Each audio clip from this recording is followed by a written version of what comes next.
સમાચાર રાજકોટથી પ્રાપ્ત થઈ રહ્યા છે। રાજકોટનું ગોંડલ કે જ્યાં અકસ્માતમાં 4 લોકોના મોત થઈ ગયા। ગોંડલ શહેર નજીક નેશનલ હાઈવે પર 2 કાર વચ્ચે અકસ્માત સર્જાયો। 3 યુવાનના ઘટના સ્થળે અને 1 યુવાનનું સારવાર દરમિયાન મોત થઈ ગયું। સ્વિફ્ટ કાર અને બોલેરો વચ્ચે અકસ્માત સર્જાયો। સ્વિફ્ટ કાર ચાલકે સ્ટીયરિંગ પરથી કાબુ ગુમાવતા અકસ્માતની ઘટના બની અને 4 લોકોનો જીવ જતો રહ્યો। 3 યુવાનોના ઘટના સ્થળે જ મોત થઈ ગયા, જ્યારે 1 યુવાનનું સારવાર દરમિયાન મોત થયું। વધુ જાણકારી અમારા સંવાદદાતા પરાક્રમસિંહ જાડેજા પાસેથી પ્રાપ્ત કરીએ। પરાક્રમ, મૃતકો વિશે શું જાણકારી મળી છે? ચોક્કસ જે ગોંડલ જે છે ત્યાં ને લઈને અત્યારે દુઃખદ સમાચાર છે।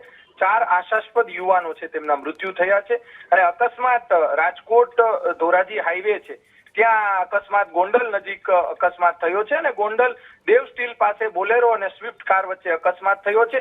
અકસ્માતમાં 3 જેટલા આશાસ્પદ યુવાનો છે, 4 જેટલા યુવાનો છે તેમના મૃત્યુ થયું છે, જેમાંથી 1 યુવાનનું સારવાર દરમિયાન મૃત્યુ થયું છે। સમગ્ર મામલાને લઈને જિલ્લા પોલીસના અધિકારીઓ છે તે પણ ત્યાં ઘટના સ્થળે પહોંચી અને કાયદેસરની કાર્યવાહી હાથ ધરવામાં આવી છે।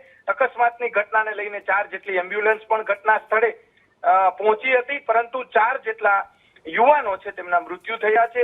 મૃતકોને પીએમ માટે લાવવામાં આવ્યા છે અને પરિવારજનોની અંદર ખૂબ જ ઘેરા શોકની લાગણી છવાઈ ગઈ છે, કેમ કે ગોંડલ જેવા શહેરની અંદર 4 જેટલા યુવાનો જ્યારે મૃત્યુ થયું હોય ત્યારે શહેરીજનોમાં પણ એક શોકની લાગણી છવાઈ હોય। ખૂબ જ બહોળું મિત્ર વર્તુળ ધરાવતા આ 4 યુવાનો છે તેમના ઘટના સ્થળે જ મૃત્યુ થયા છે। એ 3 યુવાનોના ઘટના સ્થળે અને 1નું સારવાર દરમિયાન મૃત્યુ થયું છે। જી, આભાર પરાક્રમ, જાણકારી આપવા માટે।